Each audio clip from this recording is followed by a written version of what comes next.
दोस्तों तब क्या हुआ जब अचानक से वृंदावन के यमुना नदी में दौड़ने लगी 16 साल की लड़की। इस दृश्य को देखकर वहां मौजूद सभी लोगों के रोंगटे खड़े हो गए।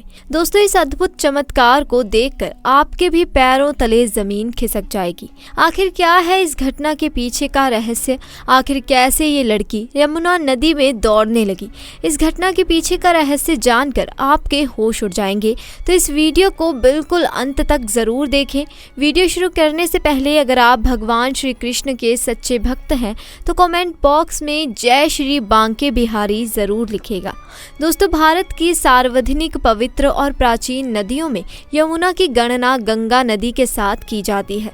ब्रजमंडल की तो यमुना एकमात्र महत्वपूर्ण नदी है। जहाँ तक ब्रज संस्कृति का संबंध है, यमुना को केवल नदी कहना ही पर्याप्त नहीं है। ये ब्रज संस्कृति की सहायक, इसकी दीर्घकालीन परंपरा की प्रेरक और यहाँ की धार्मिक भावना की प्रमुख आधार रही है। यमुना नदी को गंगा की ही तरह पवित्र माना जाता है। यमुना को श्री कृष्ण की परम भक्त माना जाता है। दोस्तों वृंदावन में यमुना नदी के तट पर कुछ ऐसा देखने को मिला जिसे देखकर वहां मौजूद सभी लोग आश्चर्यचकित रह गए। दरअसल लोगों के अनुसार ये घटना अभी कुछ ही दिन पहले की है, जब यमुना नदी के तट पर 16 साल की लड़की को दौड़ते हुए देखा गया। जी हाँ दोस्तों, आपने बिल्कुल सही सुना। यमुना नदी के तट पर पानी के ऊपर एक लड़की चल रही थी। जिस किसी ने भी ये दृश्य को देखा उस हर एक व्यक्ति ने माना कि जब पत्थर पानी में तैर सकते हैं तो मनुष्य की क्या मजाल। दोस्तों वैसे ये घटना सुनने में आपको बहुत ही ज़्यादा अजीब लग रही होगी, लेकिन ये घटना बिल्कुल सच है। कहते हैं कि यदि एक बार किसी पर भगवान की कृपा हो जाए और राधा रानी की कृपा हो जाए तो फिर उसे भवसागर को पार कर लेने के बराबर शक्तियाँ आ जाती हैं। और ऐसा ही कुछ हुआ भगवान श्री कृष्ण की परम भक्त के साथ। आखिर वो परम भक्त कौन है और क्या थी ये घटना, जानने के लिए वीडियो को आखिर तक ज़रूर देखें। दोस्तों वृंदावन के यमुना नदी के घाट पर एक नागा साधु रहा करते थे, जो कि भगवान श्री कृष्ण के साथ साथ राधा रानी के बहुत बड़े भक्त थे। अपने सरल स्वभाव के कारण अत्यंत ही लोकप्रिय थे और दिन रात भगवान श्री कृष्ण और राधा रानी का नाम जपते रहते थे। दोस्तों वृंदावन से ही कुछ दूरी पर एक गांव से सुनीता नाम की लड़की उन साधु महाराज के लिए खाना लाया करती थी। सबसे पहले सुनीता उन्हें नागा साधु को खाना खिलाती और उसके पश्चात ही बाकी साधुओं को भोजन करवाती थी। एक दिन सुनीता खाना लाने में लेट हो गई।